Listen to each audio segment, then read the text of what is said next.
प्रस्तुत है कहानीकार हरिशंकर परसाई द्वारा लिखी एक व्यंग्यात्मक कहानी।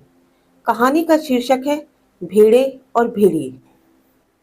एक बार एक वन के पशुओं को ऐसा लगा कि वे सभ्यता के उस स्तर पर पहुंच गए हैं जहां उन्हें एक अच्छी शासन व्यवस्था अपनानी चाहिए, और एक मत से तय हो गया कि वन प्रदेश में प्रजातंत्र की स्थापना हो। पशु समाज में इस क्रांतिकारी परिवर्तन से हर्ष की लहर दौड़ गई कि सुख, समृद्धि और सुरक्षा का स्वर्ण युग अब आया। और वह आया जिस वन प्रदेश में हमारी कहानी ने चरण धरे हैं, उसमें भेड़ें बहुत थी, निहायत नेक, ईमानदार, कोमल, विनयी, दयालु, निर्दोष पशु जो घास तक को फूक फूक कर खाता है। भेड़ों ने सोचा कि अब हमारा भय दूर हो जाएगा। हम अपने प्रतिनिधियों से कानून बनवाएंगे कि कोई जीवधारी किसी को ना सताए, ना मारे, सब जिए और जीने दे। शांति, स्नेह, बंधुत्व और सहयोग पर समाज आधारित हो। इधर भेड़ियों ने सोचा कि हमारा अब संकट काल आया। भेड़ों की संख्या इतनी अधिक है कि पंचायत में उनका ही बहुमत होगा, और अगर उन्होंने कानून बना दिया कि कोई पशु किसी को ना मारे, तो हम खाएंगे क्या? क्या हमें घास चरना सीखना पड़ेगा? जो जो चुनाव समीप आता, भेड़ों का उल्लास बढ़ता जाता। जो जो चुनाव समीप आता, भेड़ियों का दिल बैठता जाता। एक दिन बूढ़े सियार ने भेड़िए से कहा, मालिक, आजकल आप बड़े उदास रहते हैं। हर भेड़िए के आसपास दो चार सियार रहते ही हैं। जब भेड़िया अपना शिकार खा लेता है, तब ये सियार हड्डियों में लगे मांस को कुतर कर खाते हैं और हड्डियां चूसते रहते हैं। ये भेड़ियों के आसपास दुम हिलाते चलते हैं, उनकी सेवा करते हैं और मौके बेमौके हुआ हुआ चिल्लाकर उनकी जय बोलते हैं। तो बूढ़े सियार ने बड़ी गंभीरता से पूछा, महाराज, आपके मुख चंद्र पर चिंता के मेघ क्यों छाए हैं? खैर, भेड़िए ने कहा, तुझे क्या मालूम नहीं है कि वन प्रदेश में नई सरकार बनने वाली है? हमारा रास्ता अब गया। सियार ने दांत निपोर कर कहा, हम क्या जाने महाराज, हमारे तो आप ही माई बाप हैं। हम तो कोई और सरकार नहीं जानते। आपका दिया खाते हैं, आपके गुण गाते हैं। भेड़िए ने कहा, मगर अब समय ऐसा आ रहा है कि सूखी हड्डियां भी चबाने को नहीं मिलेंगी। सियार सब जानता था, मगर जानकर भी ना जानने का नाटक करना ना आता तो सियार शेर ना हो गया होता। आखिर भेड़िए ने वन प्रदेश की पंचायत के चुनाव की बात बूढ़े सियार को समझाई और बड़े गिरे मन से कहा, चुनाव अब पास आता जा रहा है। अब यहां से भागने के सिवा कोई चारा नहीं, पर जाए भी कहां? सियार ने कहा, मालिक, सर्कस में भर्ती हो जाइए। भेड़िए ने कहा, अरे, वहां भी शेर और रीछ को ही तो लेते हैं, पर हम इतने बदनाम हैं कि हमें वहां भी कोई नहीं पूछता। तो सियार ने खूब सोचकर कहा, अजायब घर में चले जाइए। भेड़िए ने कहा, अरे, वहां भी जगह नहीं है, सुना है वहां तो आदमी रखे जाने लगे हैं। बूढ़ा सियार अब ध्यान मग्न हो गया। उसने एक आंख बंद की, नीचे के होठ को ऊपर के दांत से दबाया और एक टक आकाश की तरफ देखने लगा। फिर बोला, बस अब समझ में आ गया। मालिक, अगर पंचायत में आप भेड़िए जाति का बहुमत हो जाए तो। भेड़िया चिढ़कर बोला, कहाँ की आसमानी बातें करता है? अरे, हमारी जाति कुल 10% है और भेड़े तथा अन्य छोटे पशु पक्षी 90%। भला वे हमें काहे को चुनेंगे?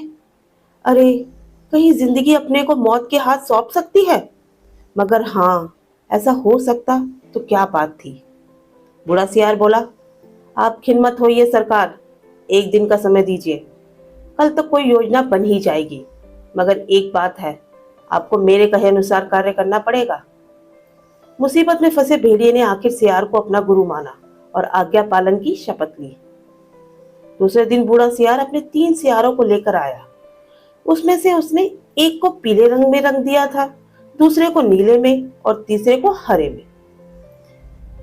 भेड़िए ने देखा और पूछा, अरे, ये कौन है? बूढ़ा सियार बोला, ये भी सियार हैं सरकार, मगर रंगे सियार हैं। आपकी सेवा करेंगे, आपके चुनाव का प्रचार करेंगे। भेड़िए ने शंका की, मगर इनकी बात मानेगा कौन? ये तो वैसे ही छल कपट के लिए बदनाम है। सियार ने भेड़िए का हाथ चूमकर कहा, बड़े भोले हैं आप सरकार।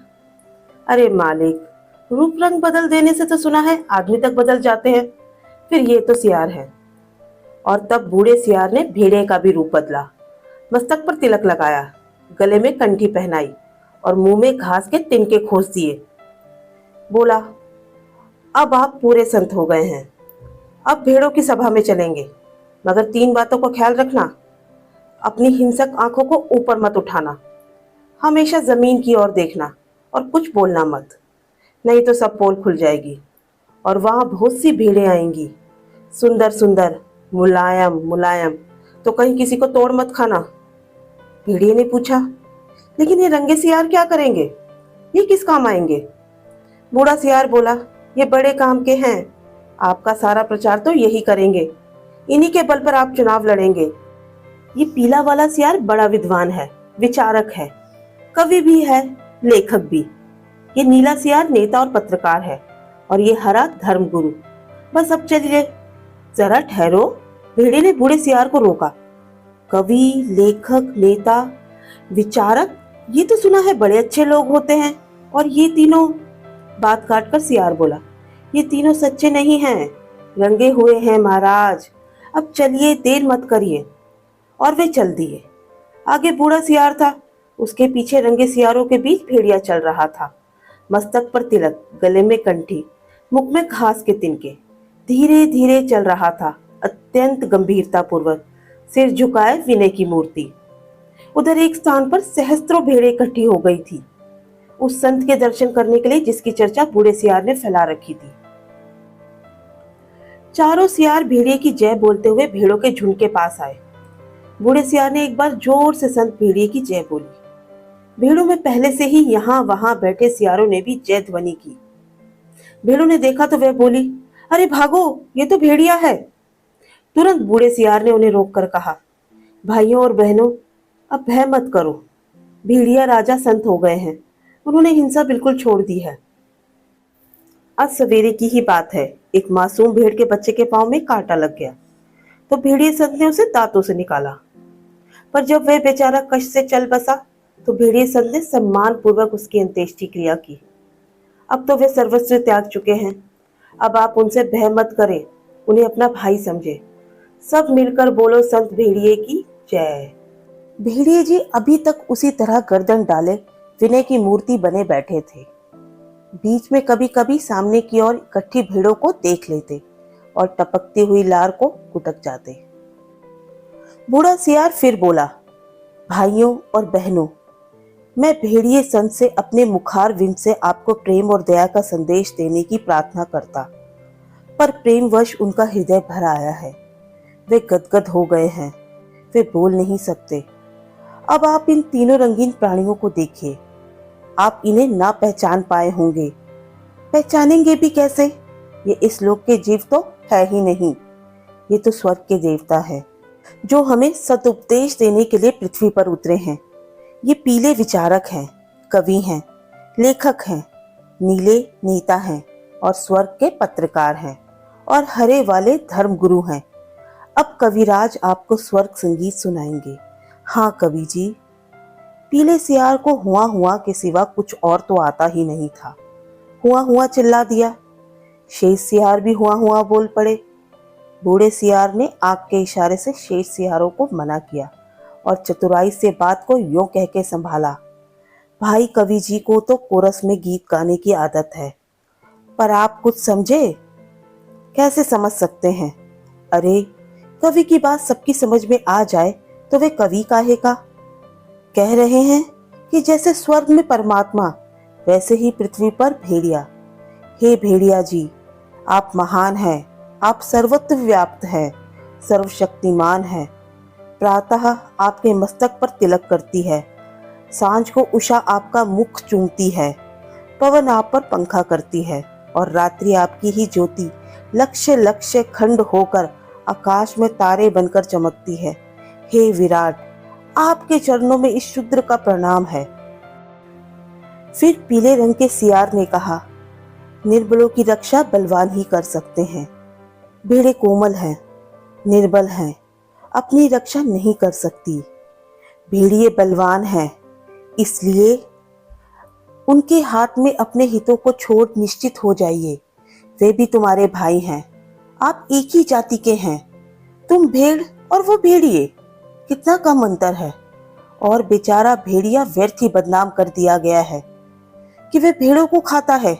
अरे खाते और हैं, हड्डियां उनके द्वार पर फेंक जाते हैं, ये व्यर्थ ही बदनाम होते हैं। तुम लोग तो पंचायत में बोल भी नहीं पाओगे। भेड़िए बलवान होते हैं, यदि तुम पर कोई अन्याय होगा तो डट कर लड़ेंगे। इसलिए अपने हित की रक्षा के लिए भेड़ियों को चुनकर पंचायत में भेजो। बोलो संत भेड़िए की जय। फिर हरे रंग के धर्म गुरु ने उपदेश दिया, जो यहाँ त्याग करेगा वह उस लोक में पाएगा, जो यहाँ दुख भोगेगा वह वहां सुख पाएगा, जो यहाँ राजा बनाएगा वह वहां राजा बनेगा, जो यहाँ वोट देगा वह वहां वोट पाएगा। इसलिए सब मिलकर भेड़ियों को वोट दो। वे दानी हैं, परोपकारी हैं, संत हैं, मैं उनको प्रणाम करता हूँ। ये एक भेड़िए की कथा नहीं, ये सब भेड़ियों की कथा है। सब जगह इस प्रकार प्रचार हो गया और भेड़ों को विश्वास हो गया कि भेड़ियों से बड़ा उनका कोई हित चिंतक और हित रक्षक नहीं है। और जब पंचायत का चुनाव हुआ तो भेड़ों ने अपनी हित रक्षा के लिए भेड़ियों को चुना और पंचायत में भेड़ों के हितों की रक्षा के लिए भेड़िए प्रतिनिधि बनकर गए। और पंचायत में भेड़ियों ने भेड़ों की भलाई के लिए पहला कानून यह बनाया, हर भेड़िए को सवेरे नाश्ते के लिए भेड़ का एक मुलायम बच्चा दिया जाए। दोपहर के भोजन में एक पूरी भेड़ तथा शाम को स्वास्थ्य के ख्याल से कम खाना चाहिए, इसलिए आधी ही भेड़ दी जाए। प्रस्तुत कहानी का उद्देश्य प्रजातंत्र में धोखेबाज, झूठे, ढोंगी तथा चालाक राजनेताओं की पोल खोलने के लिए भेड़ों और भेड़ियों की इस कथा को माध्यम बनाया गया है। भेड़ें सीधे साधे व्यक्तियों का प्रतीक है, जो चालाक, स्वार्थी और धोखेबाज राजनेताओं के बहकावे में आकर उनको चुनते हैं तथा चुने जाने पर भेड़िए रूपे ये राजनेता अपना स्वार्थ सिद्ध करते हैं तथा भोली भाली जनता का शोषण करते हैं। इस कहानी के माध्यम से ऐसे राजनेताओं की पोल खोली गई है। Please like, subscribe my channel. Thank you for watching.